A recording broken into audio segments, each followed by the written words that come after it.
मैं घर में बोर होती हूँ तो सोचा सामने के कमरे में कपड़ों की दुकान खोल लूं। घर का काम भी हो जाएगा और 4 पैसों की कमाई भी। अरे वाह वाह, ये तो बहुत ही अच्छी बात है। मैं भी तेरी मदद कर दिया करूंगी।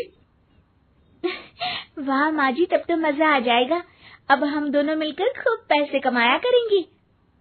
अब क्या था, सास बहू का काम चल पड़ा। एक दिन, अरे राकेश की माँ, सुनती हो? कहाँ चली गई? भूख के मारे पेट में चूहे कूद रहे हैं। अरे नंदिनी, कहाँ हो? भूख लग रही है। पापा कहाँ है माँ? पता नहीं बेटा, भूख लग रही है। आज तो किसी ने चाय भी नहीं पूछी। तभी सास बहू घर के अंदर ढेर सारे सामान के साथ आती हैं और वो भी हंसती हुई। अरे वाह बहू, ये तो बड़ी अच्छी मार्केट दिखाई तूने। बड़ा ही सस्ता सामान था। हाँ माँ जी, और ये सामान हम डबल पैसों में बेचेंगे, मजा आ जाएगा। अरे बहू, भूख लग रही है, कुछ खाने को दे दे। माँ, क्या बात है, आज किसी ने पापा को चाय भी नहीं दी? अरे बेटा, अब 40 साल में तेरे पापा ने क्या चाय बनाना भी नहीं सीखा? अरे बेटा, रहने दे अब इस बहस को। तुम लोगों ने वैसे बनाया क्या है?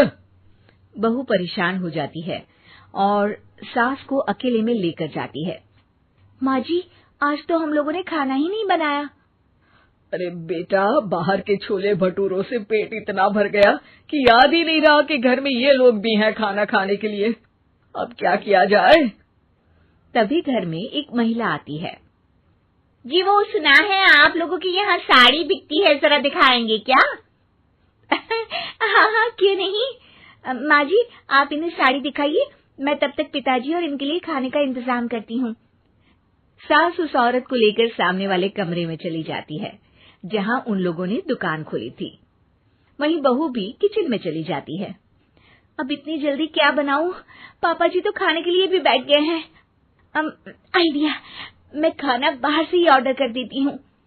थोड़ी देर में खाना आ जाता है और बहू टेबल पर खाना लगा देती है। हे भगवान, कितनी कड़वी दाल बनाई है बेटा। नहीं नहीं पिताजी, वो।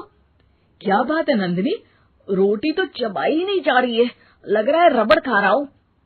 एक तो इतने महंगे होटल से खाना मंगवाया और वो भी इन लोगों को पसंद नहीं आया।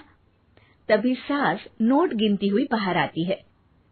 वाह माँ जी, बड़ी कमाई हुई लगती है। हाँ, मैंने वो 2000 वाली साड़ी 3000 में बेच दी। अरे वाह माँ जी। दोनों सास बहू बहुत खुश हो जाती हैं। मेरे पेट में ना बेटा जोर का दर्द हो रहा है। अरे माँ, क्या हुआ? पेट में दर्द? बाहर का कुछ खाया था क्या? मैदा तो नहीं खा लिया? मैंने छोले भटूरे खाए थे। माँ, क्यों खाए? आपको तो पता है कि आपको मैदा सूट नहीं करता। चलिए माँ को डॉक्टर के पास ले जाते हैं। तभी अंदर से पापा की आवाज आती है। हे भगवान, मेरा तो पेट खराब हो गया। सब पिताजी के पास जाते हैं। पिताजी, आपको क्या हुआ? खाना बासी था शायद। अरे पिताजी, नंदिनी जानती है कि बासी खाने से आपकी तबीयत खराब हो जाती है, तो वो ऐसा क्यों देगी, है ना नंदिनी? वो खाना मैंने बाहर से ऑर्डर किया था। मैं और माँ दुकान का सामान लेने गए थे, इसलिए खाना नहीं बना पाए।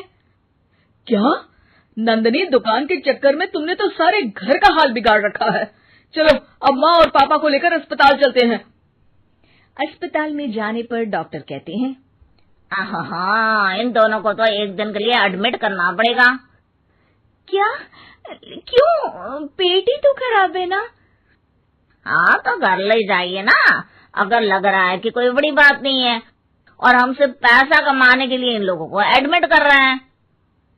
नर्स, जरा इन लोगों को बिल तो दे देना। चलिए, मैं आप लोगों को पैकेज समझा देती हूँ।